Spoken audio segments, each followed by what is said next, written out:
नमस्कार, भारत लाइव देख रहे हैं आप। बिहार की राजनीति में लगातार पल-पल ट्विस्ट आ रहे हैं और ऐसा ही एक ट्विस्ट आया है कि लंबे समय का मतलब पिछले 6 महीने से लगातार एक दूसरे पर हमलावर भारतीय जनता पार्टी और राष्ट्रीय जनता दल के बीच आने के बाद जदयू एक दूसरे पर आरोप प्रत्यारोप का दौर चल ही रहा था। इसी बीच में अमित शाह का कार्यक्रम 25 तारीख को बिहार के लिए प्रस्तावित हो गया है।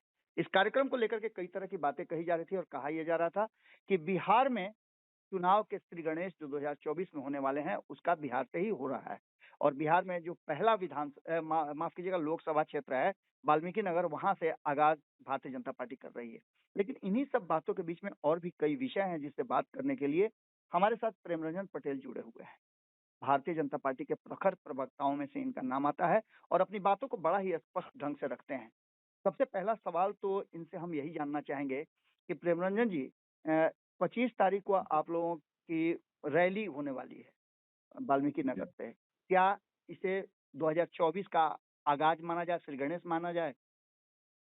देखिए, हमारा अभियान चल रहा है बूथ सशक्तिकरण का। प्रत्येक लोकसभा क्षेत्र में इस प्रकार का कार्यक्रम हो रहा है। अभी हाल में वैशाली लोकसभा क्षेत्र का जेपी नड्डा जी, हमारे राष्ट्रीय अध्यक्ष जी, आए थे और उसी के तहत लगभग 50,000 से अधिक कार्यकर्ताओं की बैठक और सम्मेलन उन्होंने करने का काम किया था।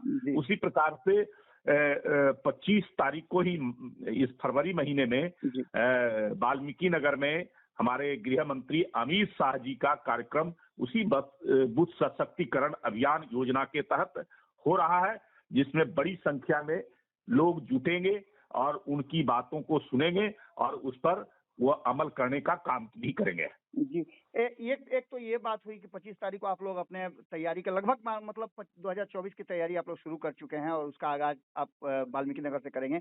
लेकिन आप लोगों ने राज्यपाल बदल दिया, इसको लेकर के काफी चर्चाएं हैं कि आप लोग और कुछ अलग से करने जा रहे हैं क्या?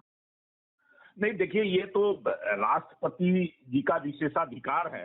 राष्ट्रपति जी किनको राज्यपाल रखना चाहती हैं और किसको कहाँ रखना, तो वो उनके अधिकार का क्षेत्र है। उन्होंने बदल करके यहाँ के जो राज्यपाल हैं उनको मेघालय भेजने का काम किया है। हिमाचल के राज्यपाल आर्लेकर जी को यहाँ बिहार में लाने का काम किया है। तो अपने अधिकार के तहत जो है राष्ट्रपति जी ने इस निर्णय को किया है। जदयू और भाजपा दोनों अलग अलग है, लेकिन ललन सिंह ने अमित शाह के कार्यक्रम का स्वागत किया। उनके बिहार आने पर उन्होंने कहा है कि कोई भी आ सकता है, स्वागत किया है। इसको आप कैसे देख रहे हैं? क्या एक बार फिर से आप लोगों की नजदीकियां पड़ रही हैं क्या? नहीं, देखिए, ये लोकतंत्र में अधिकार है जी, और हर व्यक्ति को अपने अपने अनुसार अपने पार्टी का कार्यक्रम करने का। और देश के गृह मंत्री हैं अमित शाह जी और वो आएंगे ही, उनको पूरे देश में उनको जाना होता है। तो बिहार में भी लगातार उनका लगाव लगा रहा है। अभी हाल में ही पूर्णिया में आए थे अमित शाह जी और फिर जो है अभी आ रहे हैं। तो मुझे लगता है कि अगर वो इसका स्वागत करते हैं, अब स्वागत किया है कि नहीं, उन्होंने जो है इस बात को कहा है कि हर किसी को अपना कार्यक्रम करने का अधिकार है। तो निश्चित तौर पे जो है उस अधिकार के तहत वो आ रहे हैं और उस अधिकार को उन्होंने भी जताने का काम किया है। मुझे लगता है कि महागठबंधन का पूरी तरह से विफल हो गया है और जो लोग भी महागठबंधन किए हैं, अब कल ही मैं सुन रहा था कि तेजस्वी यादव ने कहा कि हमने खेला कर दिया भाजपा के साथ। रांची में उन्होंने इस बात को जिक्र किया। इस बात को दर्शाता है कि नीतीश कुमार अब तुच्छ व्यक्ति हो चुके हैं। नीतीश कुमार की कोई हैसियत नहीं रह गई है। अब तेजस्वी ही राजनीति तय कर रहे हैं, तेजस्वी ही सब कुछ हो गए हैं। जिस प्रकार से मुख्यमंत्री का बयान आया मंत्रिमंडल विस्तार पर और पूछा गया तो उन्होंने कहा तेजस्वी तय करेंगे, सभी पार्टियों से नाम लेकर करके, यानी कि अब आत्मसमर्पण की स्थिति में है। उनको ये पता चल गया कि हमारा कुछ चल नहीं रहा है, जो कुछ है सर्वे सर्वा तेजस्वी यादव है। तो इसके लेकर करके उनके पार्टी के अंदर में भी विद्रोह की स्थिति है। उपेंद्र कुशवाहा जी लगातार इस बात को उठा रहे हैं, लगातार बोल रहे हैं कि बार बार बातें आती है तेजस्वी को नेतृत्व देने की, कभी पार्टी के विलय की, राजद में कौन सा डील हुआ है गठबंधन करने के लिए।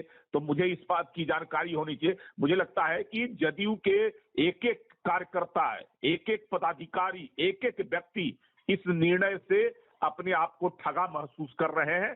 तो मुझे लगता है कि आने वाले समय में धीरे धीरे ये रिफ्ट और रीतियां और बढ़ेगी और जदयू में एक बहुत बड़ा विद्रोह की स्थिति बनेगी। एक और सवाल बहुत मौजूद है कि लगातार आपने महागठबंधन की चर्चा की, महागठबंधन में आपस में कलह की चर्चा की। इसी बीच में जो राष्ट्रीय जनता दल के तरफ से नीतीश मंत्रिमंडल में शामिल हैं, उसमें से 2 लोगों की तो छुट्टी हो गई है और तीसरे लोगों पर आप लोग दबाव बना रहे हैं। इसराइल मंसूरी कांटी के विधायक हैं और उनको कांटी के ही एक मामले में कहा जा रहा है कि उनकी संलिप्तता है। इसको लेकर के आप लोग किस तरह से देखते हैं? क्या आप लोगों को लगता है कि मतलब नीतीश कुमार उनको ही बाहर निकालेंगे?